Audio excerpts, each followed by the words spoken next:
Actes des Apôtres, chapitre 15.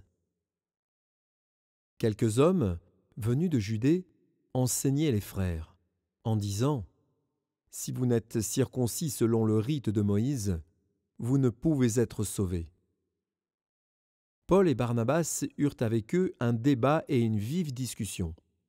Et les frères décidèrent que Paul et Barnabas, et quelques-uns des leurs, monteraient à Jérusalem vers les apôtres et les anciens pour traiter cette question. Après avoir été accompagnés par l'Église, ils poursuivirent leur route à travers la Phénicie et la Samarie, racontant la conversion des païens, et ils causèrent une grande joie à tous les frères. Arrivés à Jérusalem, ils furent reçus par l'Église, les apôtres et les anciens, et ils racontèrent tout ce que Dieu avait fait avec eux. Alors quelques-uns du parti des pharisiens, qui avaient cru, se levèrent, en disant qu'il fallait circoncire les païens et exiger l'observation de la loi de Moïse. Les apôtres et les anciens se réunirent pour examiner cette affaire. Une grande discussion s'étant engagée, Pierre se leva et leur dit : « Hommes frères, vous savez que dès longtemps Dieu a fait un choix parmi vous, afin que, par ma bouche, les païens entendent la parole de l'Évangile et qu'ils croient.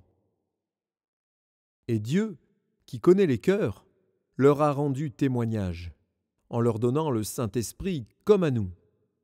Il n'a fait aucune différence entre nous et eux, ayant purifié leur cœur par la foi. Maintenant donc, pourquoi tentez-vous Dieu, en mettant sur le cou des disciples un joug que ni nos pères ni nous n'avons pu porter ? Mais c'est par la grâce du Seigneur Jésus que nous croyons être sauvés, de la même manière qu'eux. » Toute l'assemblée garda le silence, et l'on écouta Barnabas et Paul, qui racontèrent tous les miracles et les prodiges que Dieu avait faits par eux au milieu des païens. Lorsqu'ils eurent cessé de parler, Jacques prit la parole et dit : « Hommes frères, écoutez-moi. Simon a raconté comment Dieu a d'abord jeté les regards sur les nations pour choisir du milieu d'elles un peuple qui porte son nom. Et avec cela s'accordent les paroles des prophètes, selon qu'il est écrit : « Après cela, je reviendrai, et je relèverai de sa chute la tente de David.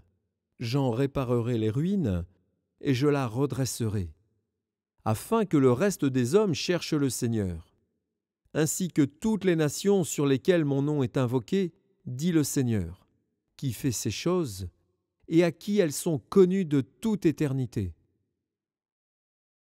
C'est pourquoi je suis d'avis qu'on ne crée pas des difficultés à ceux des païens qui se convertissent à Dieu, mais qu'on leur écrive de s'abstenir des souillures des idoles, de la débauche, des animaux étouffés et du sang. Car, depuis bien des générations, Moïse a dans chaque ville des gens qui le prêchent, puisqu'on le lit tous les jours de sabbat dans les synagogues. » Alors il parut bon aux apôtres et aux anciens, et à toute l'Église, de choisir parmi eux et d'envoyer à Antioche, avec Paul et Barnabas, Jude appelé Barsabas et Silas, hommes considérés entre les frères. Ils les chargèrent d'une lettre ainsi conçue : les apôtres, les anciens et les frères, aux frères d'entre les païens, qui sont à Antioche, en Syrie et en Cilicie, salut. Ayant appris que quelques hommes partis de chez nous, et auxquels nous n'avions donné aucun ordre, vous ont troublés par leurs discours et ont ébranlé vos âmes. Nous avons jugé à propos, après nous être réunis tous ensemble, de choisir des délégués et de vous les envoyer avec nos bien-aimés Barnabas et Paul, ces hommes qui ont exposé leur vie pour le nom de notre Seigneur Jésus-Christ. Nous avons donc envoyé Jude et Silas, qui vous annonceront de vive voix les mêmes choses. Car il a paru bon au Saint-Esprit et à nous de ne vous imposer d'autre charge que ce qui est nécessaire. Savoir de vous abstenir des viandes sacrifiées aux idoles, du sang des animaux étouffés et de la débauche, choses contre lesquelles vous vous trouverez bien de vous tenir en garde. Adieu.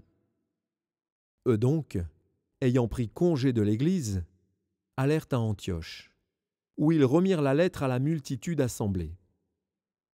Après l'avoir lue, les frères furent réjouis de l'encouragement qu'elle leur apportait.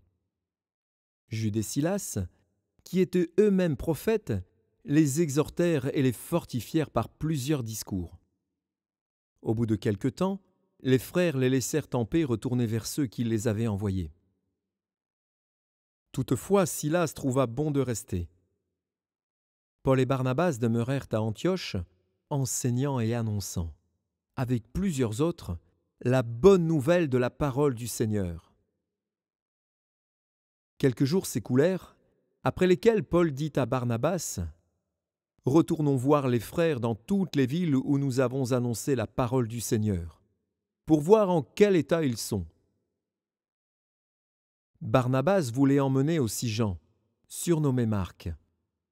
Mais Paul jugea plus convenable de ne pas prendre avec eux celui qui les avait quittés depuis la Pamphylie et qui ne les avait point accompagnés dans leur œuvre.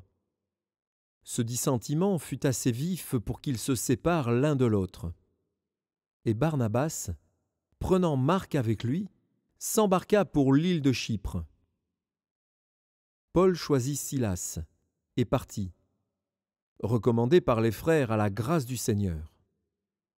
Il parcourut la Syrie et la Cilicie, fortifiant les églises.